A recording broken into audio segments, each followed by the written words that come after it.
Good morning and welcome to BHC Today. I'm Pastor Dave.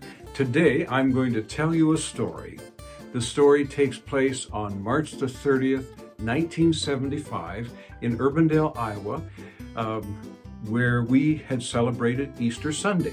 That was the day. We had had a wonderful service in the morning, a wonderful Easter dinner in the afternoon. We had gone back to church that night, which was a custom in those days. You know, we had service in the morning, service at night. And so Barb and I, we didn't live too terribly far from the church, but for some reason we had two cars there.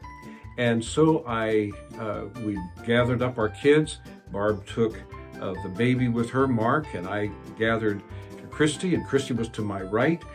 And we got into our cars and started home. I was driving a 1965 Ford, which had some troubles. One of the troubles it had is it wouldn't hold water very well. And this particular night, it had enough water to be safe, but not enough so that when you turned it on and circulated it, so you could have the defrost on, so that the window wouldn't fog up. Well, it got to the point where it was good enough, I thought, kind of a dusky night there.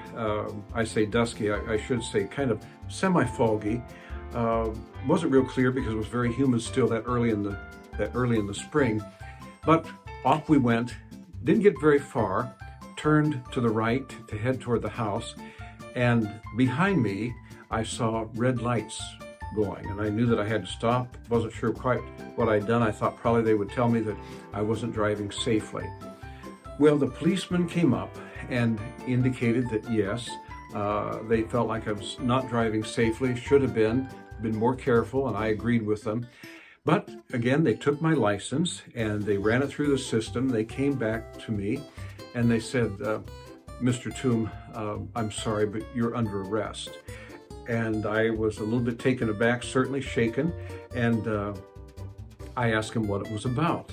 And they said, well, you have a number of unpaid tickets that need to be paid, and so there's a warrant out for your arrest, and we need to arrest you and take you to Urbandale Police Station. Well, they were kind enough, Barb was behind us, and so they were kind enough to allow us to take Christy and put her in with Barb, and the car stayed right there, and I got into the vehicle, and they took me to the Urbandale Police Station. Now, a backstory on this. These tickets that were unpaid, I was working for a company in the Midwest at that time who were out of Kansas City. It was Guy's Nuts and Chips. And so I was driving a step van as a salesman, delivering nuts and chips around the city and parts of the state. And when I had the downtown Des Moines area, and sometimes downtown, in order to make a delivery, you had to double park because there was nowhere to park for a large step van truck, and it was a big truck.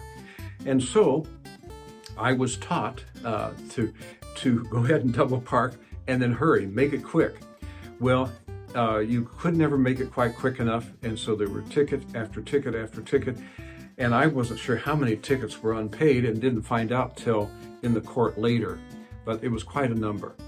So in the vehicle I go, in the police car, and they take me, and they do all the things that they do when you're under arrest at the police station, but that was not enough, because actually I had the warrant out for my arrest was with the Des Moines Police Department, and so they had to call the Des Moines Police Department and identify that they had somebody that they needed, that Des Moines needed to come pick me up. So it was a while, but they did come and pick me up and put me in the back of this, what I'll call a paddy wagon. Now, an interesting thing is that I, as the family all was that day, we were all dressed up for Easter, and I was dressed up for Easter. Do you remember the leisure suits from those days? Well, they were pretty amazing, and they were very comfortable, but I purchased several years before this a white one. A white leisure suit, and that's what I had on this day. And so here I am, dressed to the T, and in jail in the Urbandale Police Department, now in the paddy wagon, headed downtown.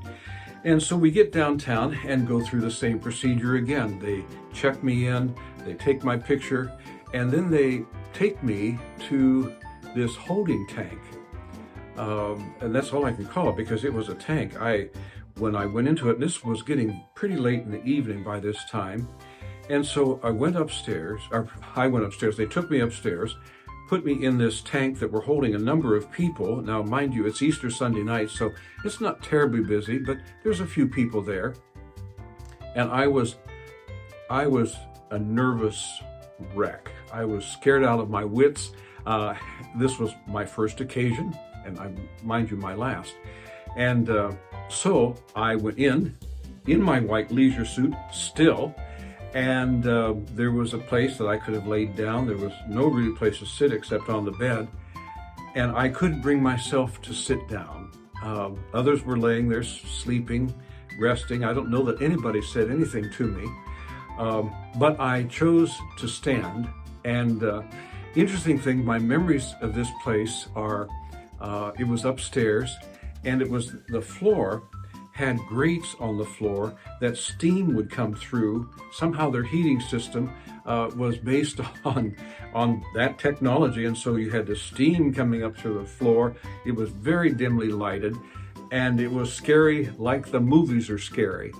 And so there I stood, hour after hour after hour, unbeknownst to me, and I knew that things were happening.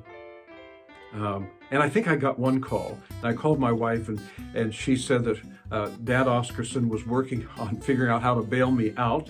And so I had hope, but this went on for about 5 hours that I was there. Backstory, Barb's dad, it was Easter Sunday, as you know. Very few stores were open, and that was at the beginning of that was actually the advent of going to these spaces where you could get money out of the dispenser, you know, and I can't remember the right name of it now, but you know what I'm talking about. It was not common then to be able to go to a kiosk or something and just take money out, punch your pin in. So Dad Oscarson looked all over town for a place he could do that, finally found one at a Doll's grocery store on the east side of town, went there to the Brenton Bank and pulled some money out, and I think it was $150 he had to get to come and bail me out. Finally, 5 o'clock the next morning, Dad and my brother-in-law, Doug, showed up at the jail, and somebody came to the room that I was in, to the holding tank, and said, you have been bailed out and you're free to go. So downstairs we went, and an adventure that I had never anticipated, and certainly not on Easter Sunday. Took me home, got a few hours rest, called and did not go to work that day. And then, of course, I had all these tickets that I had to take care of, and so I had a court date. And I think maybe there was 25 or 30 of these parking tickets that I had received, and so I paid for those, which they were $5 a piece or something. It wasn't really much money, maybe a couple $100. Well, that was a lot of money back then. And that never double parked again, I promise you. But what is the moral of the story? The moral of the story is crime doesn't pay. And it doesn't matter whether you're discovered in your criminal life on Easter Sunday, dressed in a white leisure suit with a beautiful family in tow. Doesn't matter. Crime doesn't pay. And now, chances are, looking back, I should have stayed in the parking lot longer until the steam cleared the car completely. But nevertheless, there was a reckoning day because I had not paid for my tickets.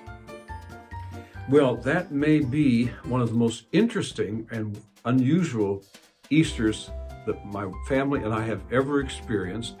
And so if you have a ticket, don't let them add up. Go pay for that ticket and let it be done. And remember, crime doesn't pay. Well, that's my story, and you have a picture of our family. I think that throughout different places, Brian has shown of my white leisure suit and my wonderful, beautiful Barb and our three children at that time. Actually, this picture was taken in 1976, 1975, after Lisa was born, when the leisure suit at the police department in Des Moines, Iowa was history. Well, that's my story. I'm sticking to it. Have a wonderful day. God bless you. God loves you.